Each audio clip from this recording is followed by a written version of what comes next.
We're going to start this morning. We're contemplating awakening compassion.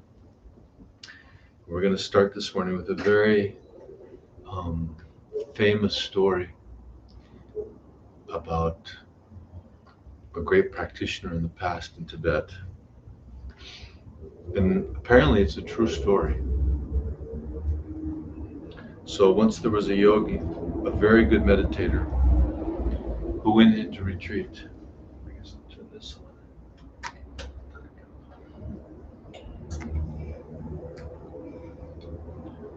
So once there was a yogi, a very good meditator, who went into retreat. In some Buddhist retreats, one meditates and prays days and night for up to 3 years, sometimes longer, sleeping very little. And usually after some time, a sign will appear, either a vision or a dream, to let the meditator know that he or she is on the right track. So this yogi had been praying to Maitreya Buddha constantly, but after 6 years in retreat, he still had not received a single sign. He finally became discouraged and left retreat. As he walked down the road, he came across a man standing by a huge iron pillar. The man was doing something very peculiar. He was polishing the pillar with a silk scarf. So the yogi asked him what he was doing. He said, "I'm making a needle." The yogi thought, what diligence this man has. I became discouraged after 6 years of meditating, but he's trying to make a needle out of an iron pillar using only a scarf. So he scolded himself all the way back to his cave, where he sat down and meditated again for another 3 years.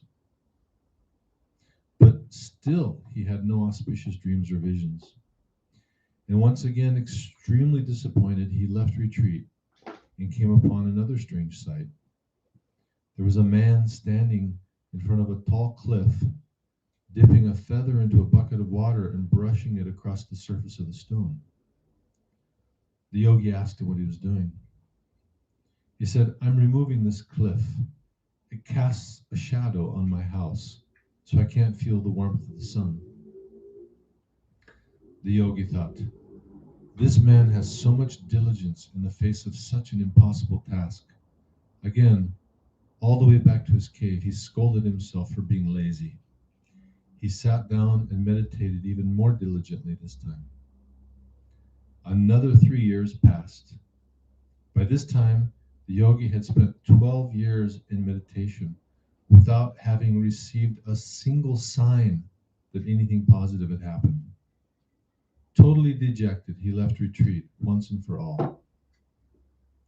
He hadn't gone very far when he came across a wounded dog. Her hindquarters were covered with maggots. When the yogi extended his hand to help her, she tried to bite him. Deep compassion arose in his heart. He decided he must help her. The dog was filthy. Her wounds were oozing and gangrenous. The yogi thought, if I clean her wounds, the maggots will die. I can't kill one being to save the life of another. I have to somehow remove the maggots without killing them. He decided the only thing to do was to take the maggots out with his tongue, one by one, and gently set them aside. He gathered his resolve, closed his eyes, and bent down to lick the dog's wounds. But instead, his tongue touched the ground. He opened his eyes, and before him was standing Maitreya Buddha. Immediately he said, "Where have you been? I prayed to you for 12 years. Have you no compassion? You never responded." Maitreya Buddha replied, "I've been with you inseparably from the first day of your retreat, but your obscurations and mental poisons prevented you from seeing me. I was the man at the pillar, but you couldn't perceive me. I was the man at the cliff, but you didn't recognize me. Finally, Your compassion for the dog purified the karma that was obscuring your vision. If you don't believe this, carry me around town on your back and see if anyone can see me.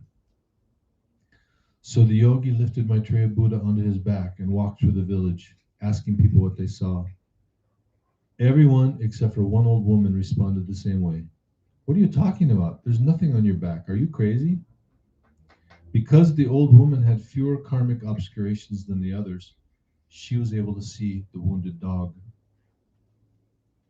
For this yogi, one moment of pure-hearted compassion had far more impact than 12 years of meditation. Many people lose sight of the selfless purpose of spiritual practice. It's not a matter of sitting in self-absorbed prayer and meditation in some remote cave or retreat cabin. The essence and power of spiritual practice lie in compassion and having a good heart.